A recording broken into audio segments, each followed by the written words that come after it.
Hello, let's talk about Kingdom Hearts Union Cross. So Union Cross was like the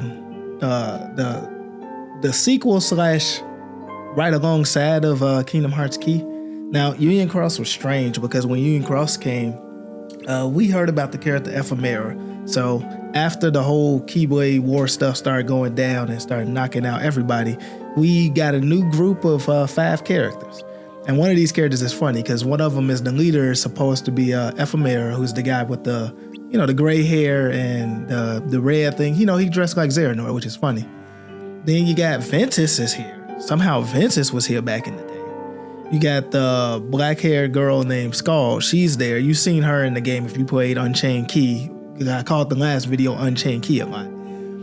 You got the original version of Marluxia. They call him Lorium, I think. He's here. That didn't make any sense. And a guy over there with a hat named Brain. His name is Brain. Not Brain. But we will get to that at some point. So these were your 5 new, I guess they're kind of like proxy foretellers. They ain't really as strong as them, but I think they got the book. And Brain be trying to analyze the book. So Brain is a cool character. He tries to use the computers, figure out everything that's going on in their world. Their world is going crazy, and they're wondering why they're in these simulations, seeing these Disney worlds over and over and over and over again, trying to get to the bottom of this. Ventus in this is very strange because he seems to not have too much power, but if y'all remember from Birth by Sleep, he had the Vanitas thing in him. You actually see the thing called it's a darkness. It's like a being of darkness that actually hides inside of Vin, and every now and again he takes somebody out. And I believe one of the things they had him do was he took out Marluxia's not Marluxia, we'll call him Lorium. They took out his sister, and it was the darkness that was in Vin that just took her out, I think. And that wasn't great. So he was mad. He was on the team, but very mad.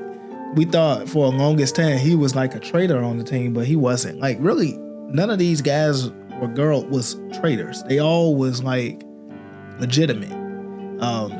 You even see that the younger version of Larxene is in here too. She's not part of their team, but she's in the setting too. And friends with Marluxia, which I guess that makes sense. Maybe. I don't know. But Brain be trying to figure out stuff. You see that the missing foreteller Luxu is still there, and he's still operating and doing a whole bunch of things, which is funny. We'll get to that when we get to Kingdom Hearts Key back cover. But a whole bunch of revelations started happening in this game. Let's touch onto the heavy topics. So they realized that there was Heartless being pulled from the future, and they were stuck in this simulation dealing with all of this stuff. And they trying to prevent, the end of the world too from happening. That's their main thing. And they basically get to the point where they realize that these darknesses are at play, and these darknesses are attacking everybody, and they messing up everything for everybody. And something got to be done with those darknesses. It's a bunch of them, and the main player character from Unchained Key actually goes into the alternate dimension and seals them up there, but there's a few of them that got loose. There was one that had got loose that went inside Ventus while they was trying to make sure they were going to be able to escape, and there was probably a couple of them too that also escaped. One was talking to Maleficent, and I always had a theory that I think one of those darknesses were inhabiting Terra Birth by Sleep. That's what I always thought. So they got these things called the Ark, which if you've played Kingdom Hearts 1, you will see that Kingdom Hearts 1 got these weird pods inside in Hollow Bastion when you get in there, and there's 5 of them. So these characters, they got up in there, except if I remember correctly, I don't believe Brain got a pod.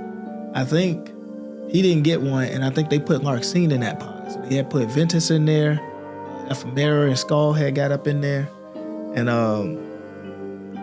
Marluxia definitely. Well, at least I know Marluxia and Vin and them got up in there. It was weird what happened with Ephemera, because if I remember correctly, they threw Ephemera to build that Kingdom Hearts Scholar Caleb, which we would get to whatever that world is later when we get to Kingdom Hearts 3. But they got him to build that. And the biggest revelation I got out of this game, which was funny, not only were they in the past and then they got thrown into the future and they lost their memories when they got there. You see Ventus wake up at the Keyblade graveyard. So you know how that goes after that. If you play Birth by Sleep, you know where it goes from there. You see Marluxia just wake up and like Beauty and the Beast or wherever she wake up at. I don't know. They just had that character waking up. But yeah, it's very strange. And Brain, I believe Brain do get possessed by Luxu at a certain point where Luxu just is revealing that he can, I guess, inhabit bodies, which is crazy. So he possesses that guy, which a lot of people saw kind of coming. Either that or he makes a fake version of him or whatever. So that wasn't too great for us to see. Also in this, the biggest reveal that I thought, which was cool, was that you get the origin for the Dream Eaters in Dream Drop Distance. So apparently these ancient Keyblade wielders, they had their own Chirities. And they all got smoked and got beat, defeated, whatever, at the Keyblade graveyard. And once that happened, now they have turned into an amalgamation of their Charity and themselves, and they became the Dream Eaters from Dream Drop Distance. That is terrifyingly disturbing. That's what ended up happening. They turned into Meow. Meow was a person that lost and fused with a Charity, which is crazy. You also get more context of, so that's how everything got all splintered. That's how everything got all mixed up. The foretellers, or the masters they call them, they just disappeared. They went missing. No one knows where they went. They gone. That's one of them right there, which is Alpha. They all just disappeared. Except Luxu. Luxu been in there just switching through bodies. We will get to that later because that gets really crazy. In another game that we will be doing later called Dark Road, but we're not there yet. And there's another thing that you get. You get this scene where you see that the main character is defeated and Ephemera's there to see him, and then his memories get reincarnated into some dude, and this game alludes to the fact that his memories got reincarnated into Xehanort. Now that is not technically true. His memories went into technically an old man that, raised Xehanort. That's really what happened, because the game had tricked us thinking that he got reincarnated in Xehanort is the old main character. It's not exactly true. It's an old man that he got reincarnated into. And Xehanort was told stories from that old man about what the main character did. So let's pay that in mind. But that's pretty much Union Cross. You got those characters. And there's also another theory that Skull, we don't know where Skull went. Our other theory about that is where another theory came in. Skull was the character that was experimented on in Hollow Bastion / Radiant Garden, and the character that Axel and Syx are actually looking for. So that's been another fan theory. It's been a bunch of theories going on since then because they just kept this in a mobile game. I don't know why they haven't brought this to the main series.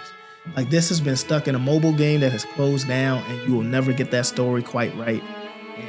That's pretty much the issue with this game. It's a lot of story. It's a lot of story beats. It's just none of it's voiced, and all of it is stuck in the mobile game, which is unfortunate. So does it really matter? Who knows? We'll see when Kingdom Hearts 4 eventually shows up. But that's my piece on Kingdom Hearts Union Cross.